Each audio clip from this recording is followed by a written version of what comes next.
Komisi B DPRD Provinsi DKI Jakarta meminta pemerintah provinsi terus menjaga ketersediaan bahan pangan serta stabilisasi harga komoditas jelang Ramadan dan Hari Raya Idul Fitri. Ketua Komisi B DPRD DKI Jakarta, Ismail, di Gedung DPRD DKI Jakarta, Selasa 21 Maret 2023 menyampaikan, sejauh ini sejumlah komoditas seperti beras premium, telur, cabai, dan bawang telah mengalami kenaikan harga. Untuk minyak goreng, ia mengingatkan sangat rentan untuk kembali mengalami kelangkaan, hingga pada akhirnya mengalami gejolak harga. Menjelang momen tertentu, panic buying itu biasanya sering terjadi. Nah, ini yang perlu kita antisipasi. Tapi tadi dari paparan yang disampaikan, kita coba gali mengenai berapa sih tingkat peningkatan kebutuhan dan berapa sih stok yang sekarang ini sudah dipersiapkan. Dari komparasi dua data tersebut, kita lihat relatif aman, kecuali pada 3 item komoditas tadi ya, cabai dan bawang kalau tidak salah. Tapi itu relatif masih bisa untuk diupayakan stabil. Maka langkah berikutnya adalah bagaimana kita memastikan sosialisasi yang masif kepada masyarakat. Strateginya adalah dengan mengoptimalkan bazar pangan murah ya di sejumlah titik ya di DKI Jakarta ini. Nah, saya pikir dua strategi ini, penyediaan stok yang cukup dan mendekatkan kepada masyarakat, ini bisa menghindari tadi adanya panic buying.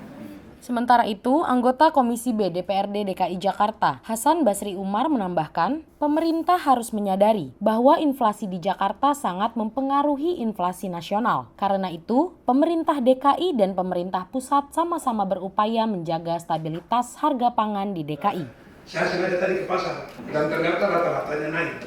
Saya coba cek telur, kalau di harga ini 30, tapi kalau di pedagang udah 32. Minyak kita sekarang di 15.000. Daging tadi saya cek 140, berarti masih agak lumayan.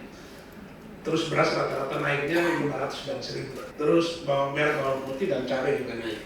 Asisten Perekonomian dan Keuangan Pemprov DKI Jakarta, Sri Haryati menjelaskan, pihaknya menyadari angka inflasi di DKI Jakarta akan berdampak terhadap angka inflasi nasional. Salah satu pemicunya adalah kenaikan harga bahan pangan. Karena itu, Pemprov DKI dan pemerintah pusat bergandengan tangan melakukan langkah-langkah taktis untuk menjaga stabilitas harga. Bagaimana kita mengawasi angka tadi? Tentu kami sekarang bekerjasama dengan Satgas Pangan, Pak. Jadi kemarin Pak Kapolda juga mengajak rapat bersama kami seluruh Kapolres ya, yang ada di, bahkan tidak hanya Jakarta ya, karena di Polda Metro ya, jadi Bekasi dan sebagainya, untuk juga turun ke lapangan memastikan. Tapi tadi pasokannya harus ada dulu, jangan sampai pedagang dibilang nggak boleh naikin harga tapi ternyata sebenarnya nggak ada. Untuk itu selain kerjasama dilakukan, kita punya hubungan baik, sangat baik dengan Bulog Pak.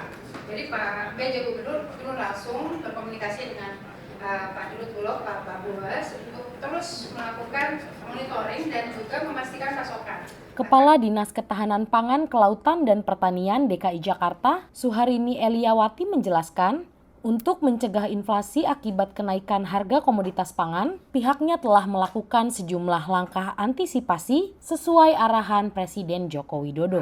3 hal yang kita lakukan sesuai dengan arahan dari pemerintah pusat. Itu pada tanggal 17 Januari 2023, beliau menyampaikan bahwa seluruh kepala daerah, wali kota, bupati agar mengecek secara langsung ke lapangan tentang data harga komoditas. Apakah sudah sesuai? Pak Presiden sekali lagi menyatakan bahwa agar dipantau dan dijaga secara langsung pasokan serta harga pangan pokoknya, terutama adalah produksi beras, sehingga dapat mengontrol angka inflasi yang ada di masing-masing daerah. Humas Sekretariat DPRD DKI melaporkan.